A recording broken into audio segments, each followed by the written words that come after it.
Mga kababayan, ang ating Pangulo ng Republika ng Pilipinas, President Rodrigo Roa Duterte. Sir.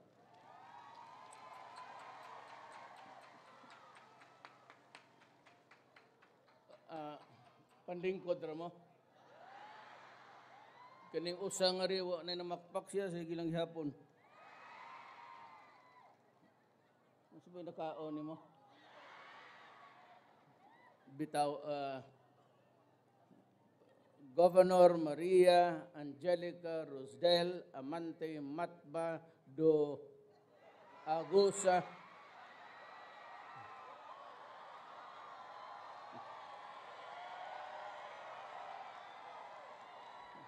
sa Agusan del Norte, ang atong Undersecretary Catalino Coy, other government officials niya karon, fellow workers in government, akong mga mahal nga kababayan.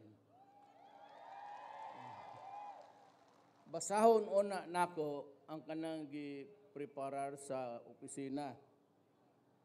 Usa ka minuto tunga malang ni manghinayang man po sa gasolina ng yawa o tulon ni kabuok ni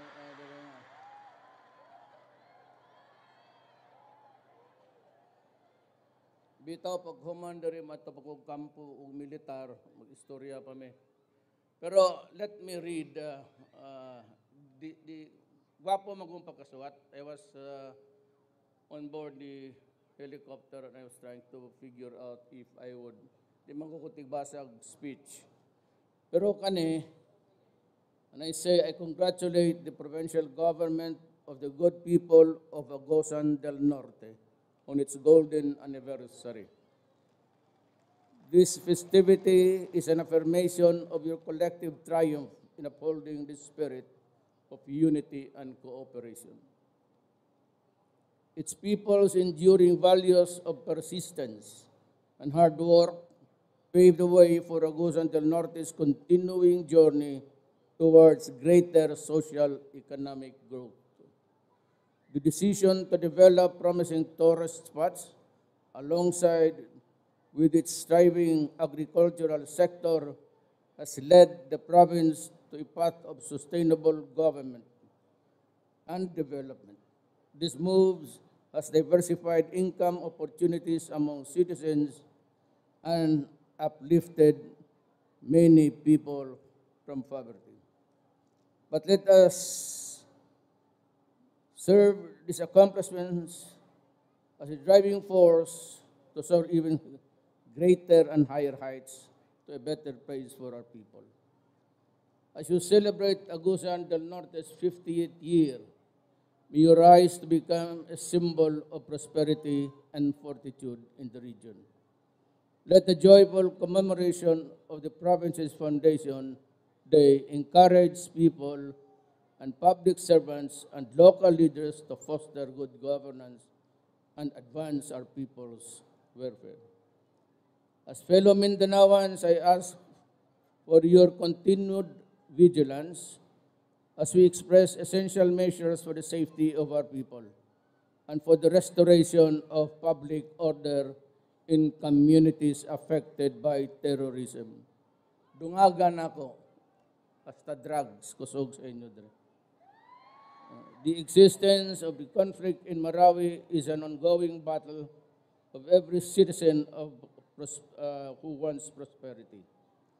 I also ask you for your unceasing participation in our fight against all forms of corruption, criminality, and all.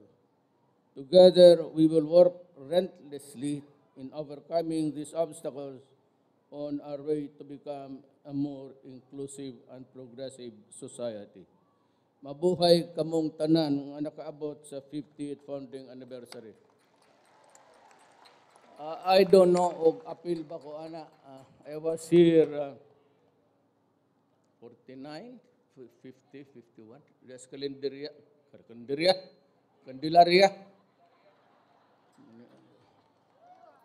Kani yung mga pare usahay may amigo mas pare dire. Di bitaw, akanang ako ba, we are having some sort of a trouble in Marawi City. Lanao del Sur lang na.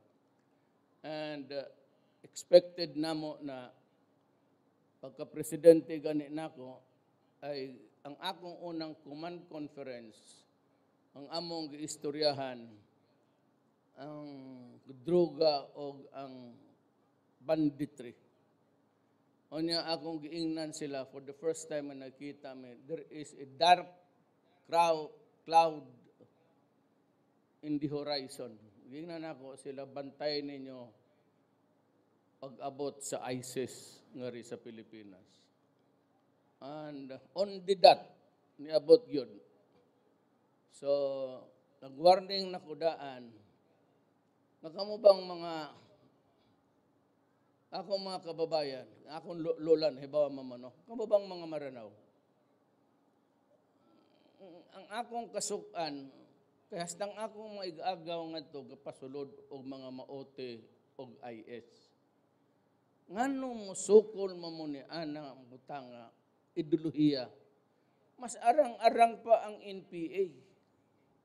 Kaning IS, way buhaton anit, basahan ng ilang pamphlets, paligsan ka, dunggabon ka, pusilan ka, sunugon imo. Those are the teachings of a corrupt using a religion. Ug unsay ilang gustong ang ilang hibaw-an patay lang og pagguba. Period. Og pagpatay sa tanang dili motoo ni Allah. Nga kita na may Ginoo, kamo mga Katoliko, ako Katoliko, kay nadali naman may sa akong amon lolo diri adto. Pero tong akong lula taga Maranao to, anak tog Maranao. Ang akong mama, 1/4 na to siya. Ayan tatay, in check. Katong iyang ang Eleno, iya lang tong gi-adapt pag naturalization niya. Munang naruwa mi. Lam gyud ang among pangan tinuod. Kato si Kiyaw, iya man to agaw. Kiyaw ba diha sa Bikiri?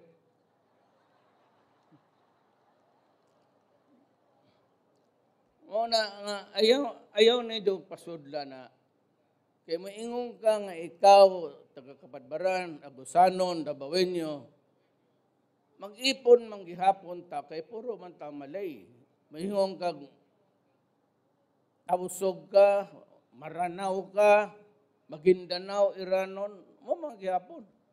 Pareho tagpanit, kadaot lang, pag-abot ni Magellan, 1521 sa Leyte, dala-dala ang Kristyanismo, ang Mindanao, Islam na. Kani-kaning Mindanao na to.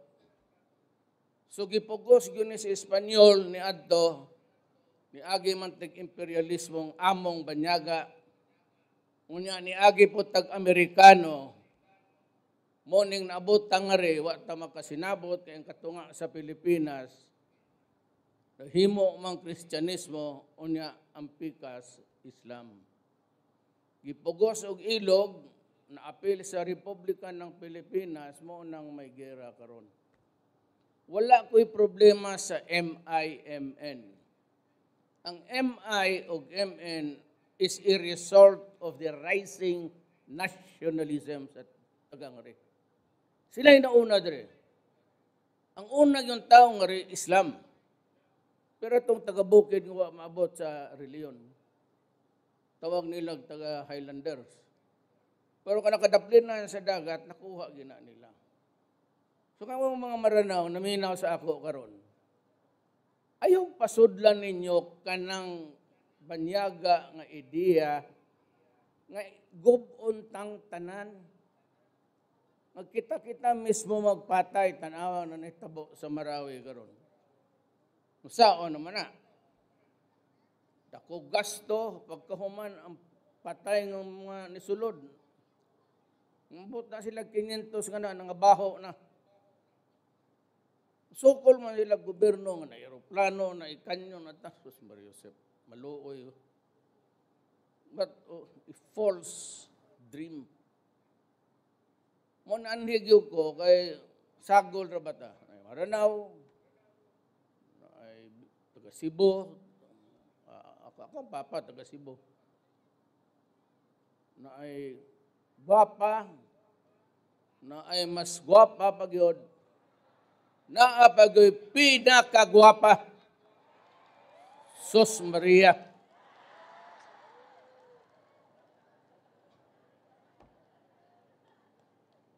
Ambot ko to ganong nasuroy ko na ito. Dito. Dugay na to. Dugay na. Gikubal ng akong kasing-kasing. Pero salamat sa inyong tabang kanako ha. Nidaog mong ko dire. Kay napildi po ko nga rin, balikan ta mo. Ano paano ko pasudlong ang maote?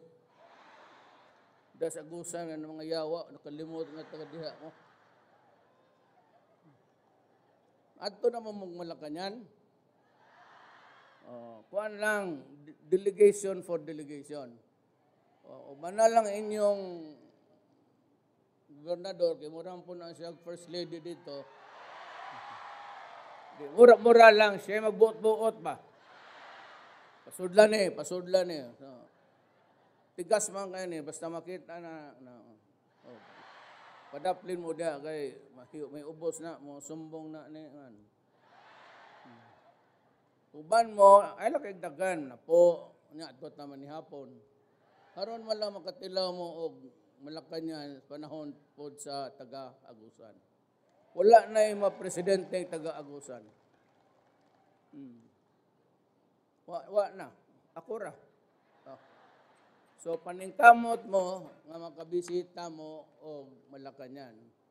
Kung unsay matabang nako ninyo, o kaya, buhaton, gusto nyo, international airport diha, niya nga rin mga mall, dagko kayo, tag 5 kilometro. Kinsay classmate nako sa Candelaria, nama may litrato.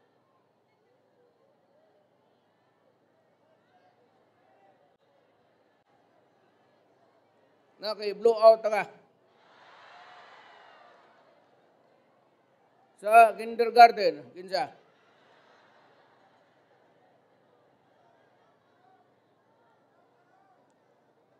1949 to 60.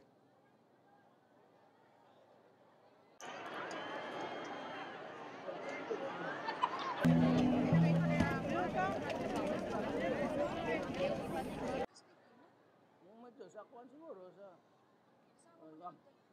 classmate sa Candelaria.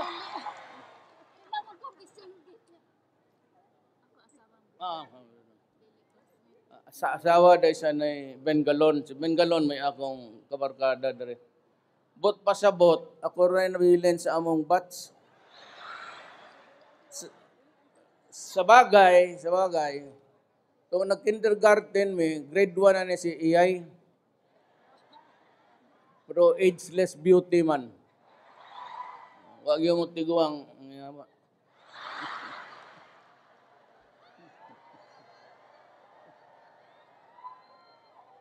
Bitaw, hisgot si Iyay mga project iyang gipangayo. Basta ang iyang panghapon.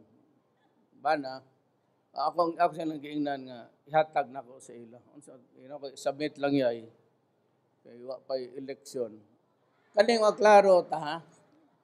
Pag kanira pang eleksyon ng abot, presidente pa ko. Kani ba si Iyay dire mo daog? Tang-tang, tawong ngipon, nagbalik na ako. Tinood ka? Mudaog na si Iyay? Ako nagudang nihangyo ninyo.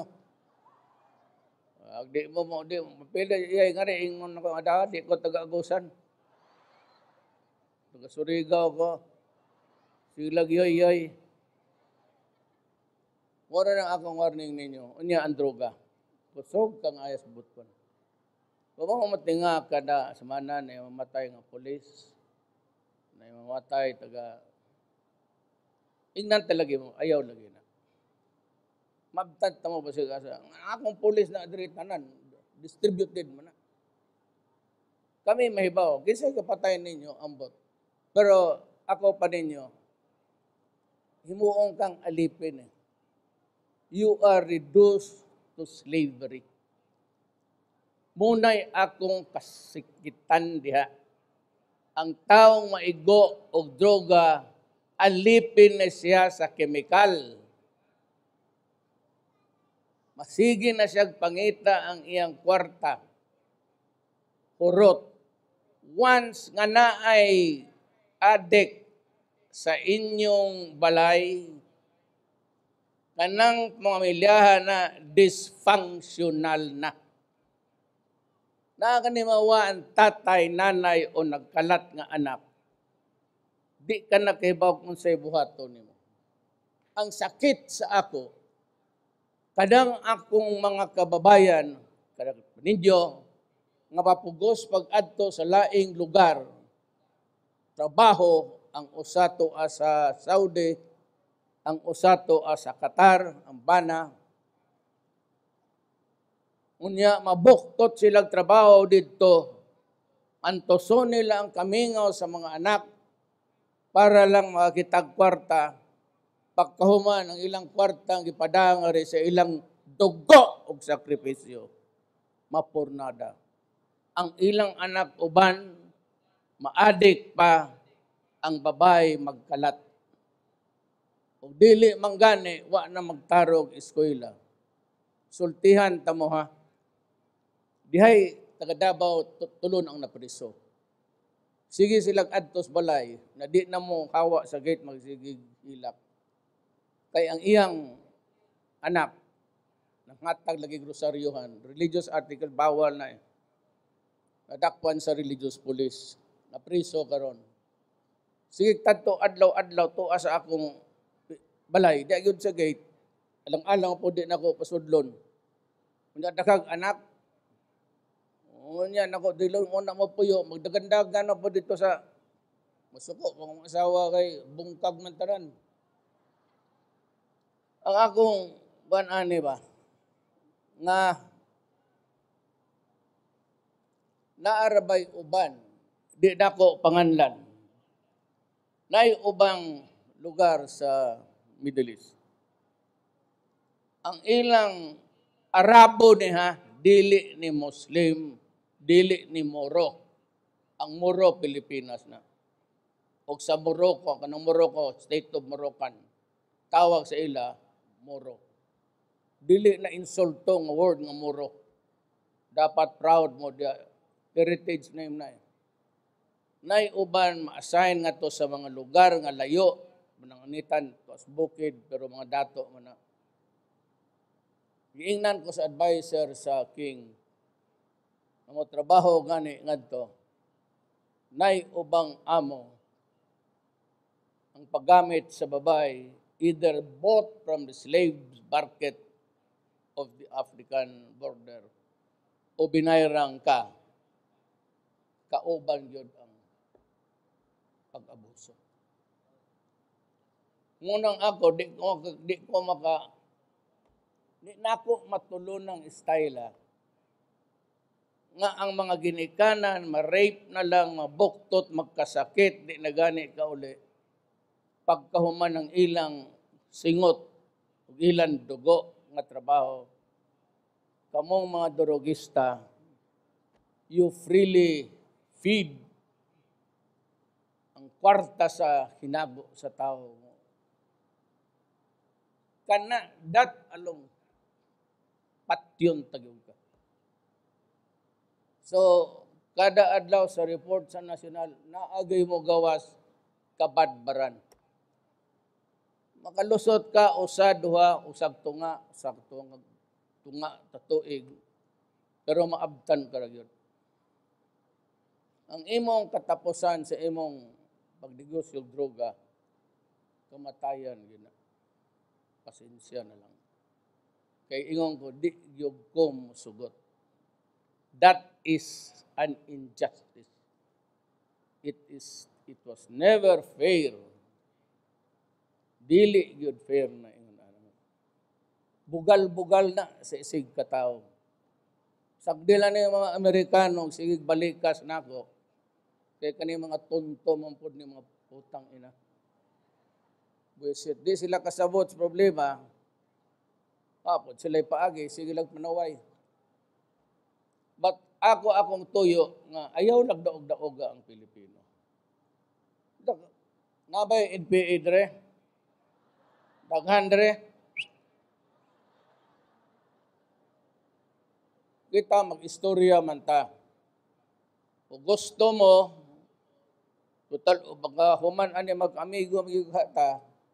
Hinay na lang mo ipag-enkwentro. Ano ang nagmulikay na mo? Nang bukirag na sila dito ka. O dili ka nga ito, dre. O dili dito sa Davao. Tapog tang tanan, may nga ito kay way patay. Ay, ayaw kay palisdi ang Pilipinas. You know, itong insurgency war waged by the Communist Party of the Philippines has been going on for the last 50 years. Do you still want to continue fighting for another 50 years? Wa na gani mo kita sa inyong igsoon, mga anak, didako na lang wa mo diya. Unsa ba inyong 50 anyos, wa gyud na itabo, and you want to renew another 50 years of fighting? Una-unaan ninyong may na, ako, may surrender way trabaho, kadtong qualified nga NPA, waon tamo sa armed forces, ang katong MI dire og MN, wa na may gana gyud nga magsuro-suro is bukid, calm down, put down your arms, triningon tagapagkasundalo nako, tagaan tagag-armas and to fight the enemies of the state. Muna akong dili nyo. Kung imong ranggo dito corporal, ang sweldo nako corporal, you will be a part of the armed forces of the Philippines. Mura na yung ipangayo. Ato lang mo sa inyong mayor. Enlist na mo San Gabriel, training dayo. Di naman kinanglag training og baril. Diri lang unsay maayo para natong tanan. Dili lang para sa kaning taga-gobyerno. Unsay maayo para natong tanang Pilipino. Sakit magud na kita-kita ray magpatay. Way kapuslanan. 50 anyos nga maupod sa MNMI. So I continue to talk to them. Ang akong kontra ang terorismo. Nagmahay lang ko sa taga Maranao nga nagdangad to og maote og ISIS. Mora na. Pero katong MIMN, you are almost daghan pa man. Daghan pang sundalo ni atong na-integrate sa MN. Maayo man. Maayo tanan. Colonel lang usa. Colonel na sa Armed Forces. Wala akong reklamo. Muna akong ibilin sa inyo, inaot pa nga, magtiguang-tiguang na ko, bisita ko nga rin, nga dili ni gani kay Samok.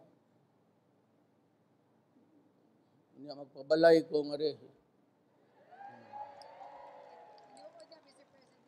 Oo. Dili, pagpalagyo ko, haron dali, rapang kamang. Itong tubig mo. Dali, naman ni kamang, og silingan mo. Daghan akong patay nga sundalo og pulis.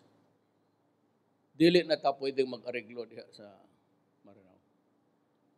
Tapuson una nato ang gera. Tanaw nato kisay mo daog, una pa ta mag-istorya. Masyado na akong nawalo. Abot ko pilay patay. Sa bagay, ila dublado gina. Nagkalat og patayng lawas ang Marawi karon. Ba mapoy makuha kay di man nila kaila. Mo man na nga ni na Indonesia, na Syrian, na Ay mga puti nga Kuwaiti, mga Kuwaiti, puti na sila eh. Marang Amerikano color. Tanan. Sagol na sila, IS. Malipay mo, ana. Ang maghari-hari, ang mga banyaga, nag-import sila og ideolohiya nga way kapuslanan.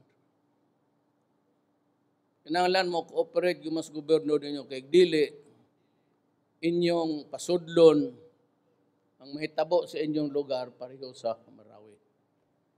Bungkag. Una to, dahan-dahan lang. Nauna man sila sa nakapwesto. But I never really thought that anak kadaghan o bala ang ilang nasulod sa Marawi. Daghan tagpatay. Nakaposisyon na sila sa mga building eh. May na kayo mo sniper. Ang ato mga sundalo ni abot sa Marawi, nakapwesto na sila sa mga murag bukid, building, tanan. Naghuwat na ba? Mga atong sundalo, pasulod pa lang. Katong dili na gyud madala og kuan, na ako nga gamito na na. Ug dili abtan tagtuig nga ring magsig patay. Manaw kasuroy ko, warning lang ko ninyo. Kayong mga maradaw dito, wala naman tayong away. Pwede naman tayong mabuhay lahat. Wala naman nag-aapi sa inyo. Sa Davao, kagaganda ng buhay ninyo. And yet, pinaputok ng maote yung Ruas Avenue ko. Yung mga tao doon kumakain, lahat pumutok. Pero nahuli ko silang lahat. I was able because of, hindi ko na lang sabihin, pero to the last woman, katapusang babaeng apil, nadakpan ginamo. And they will be detained. So, na martial law karon, martial law simply says that the military runs the government. May curfew nga rin, sadya man inyong martial law, let it be that way. Do not allow other people, other tribes with the foreign or radical extremism. Ay sila pasudlo, and you can have para hindi magkagulo. Mag-neutral lang. Totoo naman kayong lahat man pinagbibigyan. And we are talking sa mga MI, pati MN yung federal type system. Pag namunga na napamoy 5 years to hack it, then maybe we will live in peace forever. In the meantime, avoid para walay samok.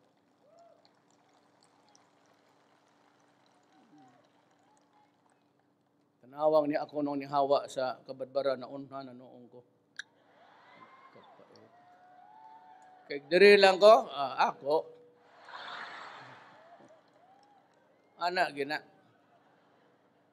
Lisod man yung mga ilog na tanga.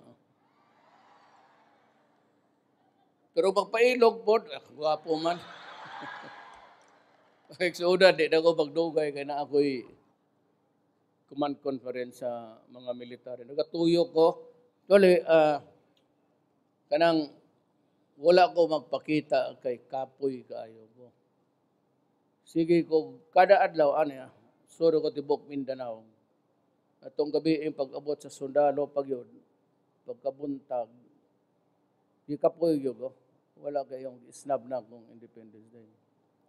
Nako, dinagyo ka kaya ng kulawas ko, pahuway ko. Gabiin uli sa Davao, katulog naman. Reserva kay, ang anihunon ra ba? Importante kayo. Bandungas, kalipay ba? Basigana na lang god. Basta. Ako inyong project. Hatag na ko sa inyo. Kung sa'y nakaplantada diya. Tagangarigo ko. Si Iyay, si Jose Pangayoon, go! Ura, ato bangan. ako tungod nga nahigugma kanang mga tao sa Kuwadbaran ug akong pagdut sa akong kasing-kasing kang namilit ako. Total, humana naman ang nasulti na nako tanan. Ako terorismo, droga. Halos kada adlaw na gyud. Kamatgon mo nga re. Kada adlaw na gyud patay usa duha pulis na apod. Mahurot yun mo. Ang hitabo anay kami duha ni iyay na lang dere.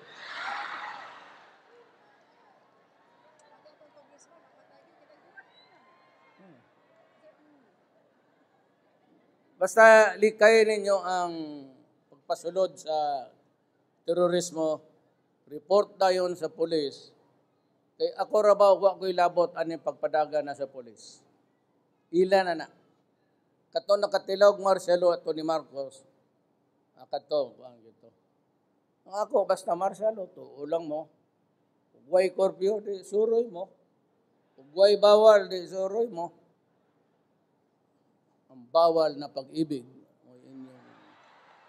Daghang salamat ug maayong hapon kaninyong tanan. Daghang salamat, Presidente Rodrigo Roa Duterte. We would like to request the President for a photo opportunity in Na ay akong kauban